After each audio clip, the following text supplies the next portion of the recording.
అక్కడ వాటర్ ఎవరు పాడబోసినారు? అక్కనా?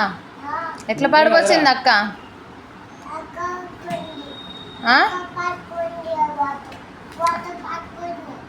అక్క వాటర్ పారిపోసిందా? నువ్వు పారిపోసినావు అని చెప్తుంది అక్క.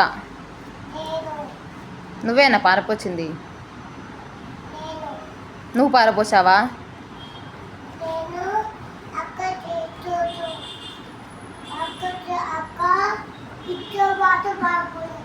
అట్లా పడిపోచిందా? మరి నువ్వేం చేసావు? మ్యాట్ వేయలే ఎందుకు మరి వాటర్ పారిపోస్తే?